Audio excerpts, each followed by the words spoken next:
On va se remettre au boulot. Wesh, la cité, bien ou quoi? Alors aujourd'hui, une nouvelle vidéo, ça fait très longtemps. Et ça fait un moment aussi que je voulais vous tourner cette vidéo. Déjà, bien avant la fermeture du mercato estival de cette année 2024. Si vous me suivez sur les réseaux, j'ai fait une petite publi pour vous dire pourquoi, pourquoi j'ai pas sorti de vidéo ces derniers temps. Ouais, je suis désolé, j'ai un peu abusé. Mais quoi qu'il en soit, les gars, aujourd'hui, on se retrouve pour parler d'un club français et d'un club historique. Je parle bien de l'Olympique de Marseille. Je voulais en parler parce que c'est un club, j'ai un petit peu d'affect pour eux, et ça m'intrigue énormément la gestion du club. Je me pose beaucoup de questions par rapport à tout cela, et c'est ce qu'on va voir dans cette vidéo. Donc les gars, asseyez-vous, profitez du moment, car je vais vous parler aujourd'hui de l'Olympique de Marseille. Mais bien évidemment, avant de commencer cette vidéo, je vous repartage ma pub, bien évidemment. C'est important que vous me souteniez, donc n'oubliez pas de liker, de commenter, de partager la vidéo. Ça m'aiderait énormément pour le référencement, pour l'évolution de la chaîne YouTube. Merci à tous ceux qui le font. Passons à la vidéo maintenant. La saison dernière, l'Olympique de Marseille a terminé 7ème de Ligue 1. Autant vous dire que c'est une saison catastrophique. Ils ont raté l'Europe de très peu, devancés carrément par l'Olympique Lyonnais qui, je vous le rappelle, mais la saison dernière était dernier de Ligue 1, 18e et relégable. Marseille, la saison dernière, ont connu 4 entraîneurs. Tout d'abord, Marcelinho viré au bout de 3 mois et demi. Par la suite, ils ont eu Gennaro Gattuso. Ça ne l'a pas fait non plus. Par la suite, ils ont eu, j'ai oublié le nom en plus, un adjoint pendant 2-3 matchs. Et après, ça a été Jean-Louis Gasset jusqu'à la fin de la saison. Sans oublier aussi les joueurs, la saison dernière, beaucoup trop de joueurs inconstants, mauvaise forme. Sans oublier que même au sein du club, il y a des problèmes de divergence, que ce soit au niveau de la vente imaginaire de l'OM qu'on utilise depuis tellement d'années, je crois, ça fait 3, 4, 5, 6 ans qu'on en parle de cette vente de l'Olympique de Marseille. Sans oublier aussi que Mehdi Benassa, quand il est arrivé, il fait du bien, mais il n'a pas fait que du bien. On se rappelle la petite altercation qu'il a eue avec Jonathan Klaus. Donc, cette année, Marseille, table rase du passé. Les Mbemba, les Paul Lopez et autres joueurs ont été virés, remplacés. Mbemba est toujours en club, malheureusement. Récemment, il a été mis à pied pour la 2e fois cette saison. Très triste. C'est très triste la fin du capitaine olympien qui a toujours tout donné pour le club. Bref, changement total, encore une fois, de l'effectif. Mehdi Benatia et Longoria ont travaillé sur le mercato. Ils ont réussi à ramener Roberto De Zerbi et d'autres recrues. Et justement, les départs et les ventes, on va en discuter tout de suite. Déjà, au niveau des départs, à Marseille, nous avons le départ de Jordan Amavi au Stade Brestois. Il y a Emerick Aubameyang qui est parti à Al-Qadsia, promu en première division saoudienne pour un peu plus de 6 millions d'euros. Une très grosse perte, bien évidemment, pour l'Olympique de Marseille qui perd déjà un des rares joueurs, une des rares satisfactions de la saison dernière, mais qui en plus avait marqué plus de 30 buts la saison dernière. Mais aussi, c'est ça l'important, ils se sont débarrassés d'un énorme salaire. Salim Benseghir qui a signé définitivement à Neuchâtel Xamax en Suisse. Jonathan Klaus, comme je vous l'ai dit tout à l'heure, à cause des frictions qu'il a eu avec Mehdi Benassa et la direction olympienne, il a signé cet été à l'EC Nice pour 5 millions d'euros. Joaquin Correa qui est retourné à l'Inter Milan à la fin de son prêt, passage anecdotique, on va le dire. Conrad de la Fuente qui a signé à Lausanne Sport, lui aussi en Suisse. Samuel Gigot, un des bannis de l'Olympique de Marseille dès cet été, un des joueurs mis au placard par le club qui a signé à la Lazio de Rome pour un prêt payant de 500 000 euros avec une option d'achat obligatoire à 3 millions d'euros. Matteo Guendouzi qui a signé définitivement à la Lazio de Rome pour 13 millions d'euros. Pape Gay qui a signé gratuitement à Villarreal. Paul Lopez qui est parti en prêt avec option d'achat obligatoire à Girona en Espagne. Mayo Katika, un jeune belge du centre de formation de l'Olympique de Marseille qui a signé gratuitement à Charleroi car il est en fin de contrat avec les Olympiens. Iliman Ndiaye qui est retourné en Angleterre mais plus précisément à Everton pour 18,5 millions d'euros. Donc dans un sens, Marseille a récupéré la somme qu'ils avaient perdue l'été dernier pour se l'offrir. Alors le gardien, les gars, je vais pas citer son nom de famille, je vais juste dire Simon parce que voici son nom de famille. Essayez de le dire maintenant. Essayez. Qui a été prêté une saison à Nîmes sans option d'achat pour qu'il ait enfin du temps de jeu. Parce que c'est lui la relève au poste de gardien. Mine de rien à Marseille, on y croit beaucoup. Jean Nana qui est retourné à Beşiktaş après un prêt vraiment lui aussi anecdotique. Un passé du côté de Marseille, un prêt de 6 mois. Azzedine Ounahi qui a été prêté sur le gong à la fin, toute fin du mercato au Panathinaikos, un prêt payant de 500 000 € avec une option d'achat de 11,5 millions d'euros. Ismail Assar, vendu à Crystal Palace pour 15 millions d'euros. Jordan Veretout, vendu à Lyon il y a 2 semaines, je crois en plus, pour 4 millions d'euros, avec des bonus qui peuvent faire monter la transaction à 6, 7, 8 millions d'euros. Et enfin, Vitinha, non, pas celui du PSG, mais bien Vitor Vitinha, l'attaquant acheté il y a 2 ans, 1 an et demi, si je me trompe pas, en plein mercato d'hiver par Marseille pour un peu plus de 30 millions d'euros, qui a cet été été vendu définitivement au Genoa pour 16 millions d'euros. Donc en général, l'Olympique de Marseille a réussi quand même à faire un bon mercato, surtout sur des joueurs comme Iliman Ndiaye, Ismail Assar ou Vitinha, qu'ils ont réussi à vendre pour leur prix d'achat, sachant qu'il y a encore des pourcentages à la revente sur certains joueurs. C'est vrai que ça peut encore faire grimper la cote. Donc ce qui est vrai quand même, c'est que l'Olympique de Marseille, sur la balance des ventes, ont réussi à être plutôt bon, effectivement.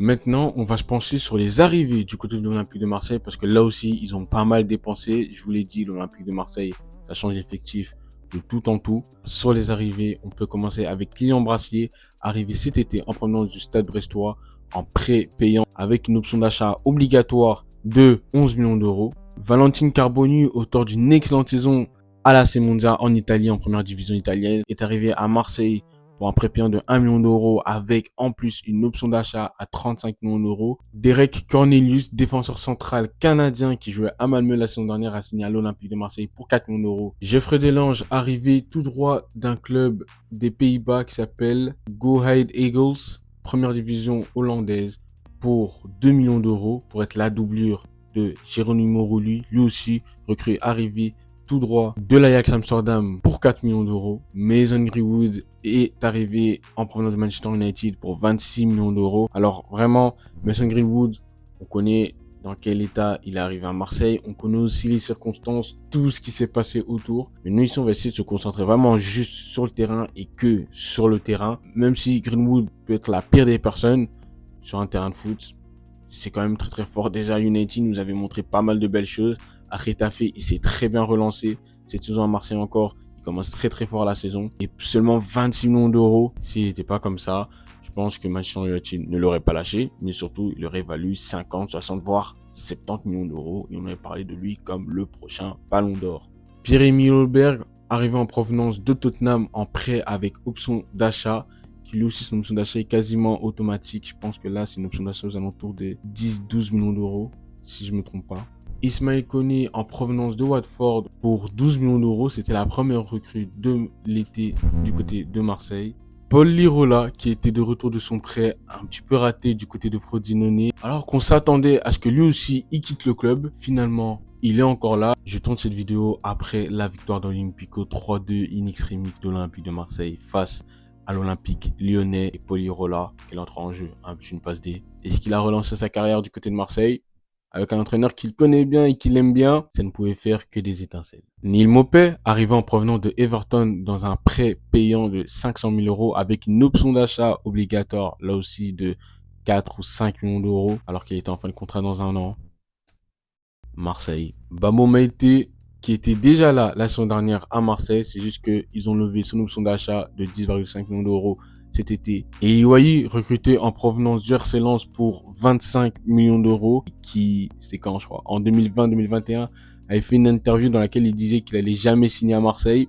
Et il se retrouve à Marseille. Jonathan Rowe, arrivé en provenance de Norwich City en prêt payant de 2,5 millions d'euros avec une option d'achat obligatoire de 13,5 millions d'euros. Et enfin, la dernière recrue en date, c'est arrivé la semaine dernière. Les gars, j'en suis encore choqué parce que ça s'est fait en 2 jours. En 2 jours, Marseille ont fait le coup, le braquage du siècle, on peut le dire. Adrien Rabiot a signé un contrat de 2 ans avec l'Olympique de Marseille. Le joueur formé au Paris Saint-Germain. Au total, Marseille a fait partir 17 joueurs l'été dernier et fait venir 16 joueurs. Les départs ont rapporté plus de 80,5 millions d'euros à l'Olympique de Marseille. Sans oublier que, je vous le rappelle, mais il y a les pourcentages à la revente. Donc, au cas où s'ils sont vendus l'été prochain, Marseille récupérera de l'argent. Sans oublier aussi les prêts avec option d'achat, les prêts payants, etc., etc. Au niveau des arrivées, Marseille a dépensé 85,5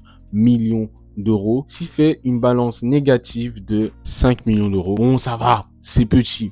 Une balance négative de 5 millions d'euros dans le football, les gars, très petit. Ça veut dire que tu as fait un très bon mercato et ça veut dire que tu as réussi à investir l'argent que tu as engrangé, tout simplement. Alors maintenant, vous allez me dire, oui, mais Shadrach, pourquoi tu nous parles de l'Olympique de Marseille? Pourquoi tu nous parles de ses départs et de ses arrivées? Je vous parle de ça parce que, comme je vous l'ai dit à l'intro, la gestion de ce club me fait peur. Alors, autant Pablo Longoria, je l'aime beaucoup. C'est un homme humain qui aime le football et qui veut vraiment que Marseille se relève. Mais sa vision est tellement court-termiste. C'est tellement à court terme, les gars. Dites-vous que depuis que Pablo Longoria est arrivé à l'Olympique de Marseille, donc c'est-à-dire à partir de la saison 2020-2021, Marseille ont recruté 56 joueurs. Et que sur ces 56 joueurs, ils ont investi quasiment 294 millions d'euros. Ça fait beaucoup en 4 ans. Sachant qu'ils ont vendu ou fait partir plus de 70 joueurs de l'effectif, qui les ont rapportés même pas autant que l'achat. Je vous dis les chiffres, un peu moins de 150 millions d'euros. Ce qui fait qu'ils ont une balance négative sur ces 4 dernières années de moins 140 millions d'euros.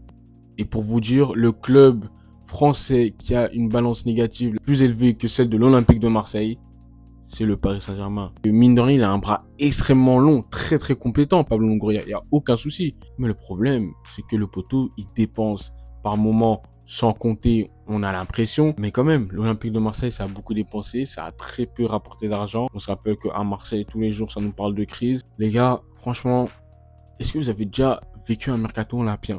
Parce que tous les jours, une nouvelle recrue, tous les jours, une nouvelle piste, tous les jours, un nouveau prix, tous les jours, Marseille est sur tous les joueurs. Mais on répète à chaque fois la même chose, Marseille n'a pas d'argent. Est-ce que c'est normal? Alors cet été, ok, ils ont une balance négative de moins 5 millions d'euros, comme je vous l'ai dit au départ. C'est pas beaucoup, c'est pas énorme, ça va. Mais sur 4 ans, être en déficit négatif de 140 millions d'euros, ça, c'est problématique. Et je pense qu'il a enfin compris cette saison qu'il leur fallait du temps. C'est ce qu'il a répété à Roberto De Zerbi, le coach. Ça signifie que si Roberto De Zerbi te fait un mois catastrophique là où il enchaîne que les défaites, Marseille ne vont pas le licencier tout de suite, une fois, enfin j'espère. Surtout avec les joueurs, ils ont dit ils vont être beaucoup plus patients. Enfin, un peu plus de cohérence. Donc pour finir, l'Olympique de Marseille est un super club. C'est un club qui réussit quand même à attirer des noms très attirants, très intéressants. Jonathan Rowe, mine de rien les gars, c'est une petite pépite du football anglais. Pierre-Emile Højbjerg, formé au Bayern Munich, a un énorme vécu en première ligue et a beaucoup de matchs en Ligue des Champions également avec Tottenham surtout. Mason Greenwood, comme je vous l'ai dit, on peut ne pas aimer la personne. Moi-même, je n'aime pas trop la personne, l'histoire là. Même si on dit, oh, mais il a été jugé, c'est bon, c'est fini. On sait tous dans la revue que quand ce sont des histoires comme ça, la justice n'est pas très forte là-dedans. Mais Mason Greenwood, en tant que joueur de football, c'est bon. Et surtout, la petite cerise sur le gâteau, remplacer Jordan Verretou, qui est bon, hein. Attention, moi je l'aimais beaucoup Jordan Verretou. Lui aussi, une des rares satisfactions de la saison dernière à Marseille. Mais le remplacer numériquement par Adrien Rabiot, non, c'est fort. C'est très très fort. Remplacer un joueur réserviste en équipe de France par un titulaire de l'équipe de France, chapeau. Vraiment là, je tire mon chapeau. Je vais pas l'enlever. En dessous les gars, c'est catastrophique. Mais donc voilà, j'espère que pour Marseille, ça va aller. Enfin, je pense que Pablo Longoria, comme je l'ai répété encore une fois, voit enfin qu'il faut du temps pour un projet, qu'il faut prendre son temps, qu'il ne faut pas courir de gauche à droite, qu'il faut rassurer les supporters et surtout dire la vérité aux supporters. Parce que quand tu arrives et que tu dis Champions Project, on va jouer le titre dès cette saison, etc., etc., calmos, Ramos. Quand hier soir, en conférence de presse, après le match, Roberto De Zerbi te dit que ce serait insensé, débile de dire que Marseille joue le titre, c'est que le message est passé, le message est clair, la patience avant tout, la stabilité avant tout, parce que aussi Marseille devra apprendre à revaloriser leurs joueurs s'ils veulent faire des plus-values. Rien. Et donc voilà les gars, c'est ainsi que s'achève cette vidéo. Alors là vous allez me dire, Shadrach, pourquoi changement d'ambiance? Où sont passés les maillots de foot? Où est passée la lumière étincelante qui nous piquait les yeux? Changement d'ambiance parce que je voulais parler de choses très sérieuses selon moi et importantes. Déjà, je dois m'excuser pour cette absence, que ce soit sur YouTube ou sur les réseaux sociaux. Tous les jours au minimum je vous mets une story, tous les jours je republie des publications, que ce soit de mes amis, de ma famille ou que ce soit autre chose par rapport au foot, etc. Un peu plus ma vie perso. Alors que normalement sur les réseaux, je devrais être quelqu'un d'actif comme sur YouTube. Normalement, je devrais vous sortir une vidéo tous les jours, par semaine. Et j'arrive pas à tenir la cadence, tout ça parce que je suis un flemmard. Par le côté aussi, j'ai aussi l'école, j'ai aussi le travail. Mais ce ne sont pas des excuses. Je ferai mon maximum, les gars, pour revenir le plus souvent sur YouTube.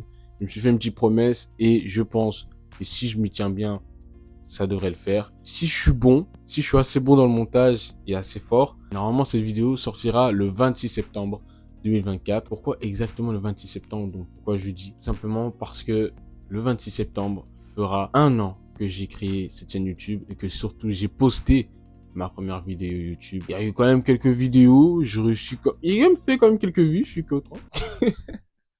Mais bien évidemment les gars, on en est très très loin de là où je veux être. Ça prend du temps.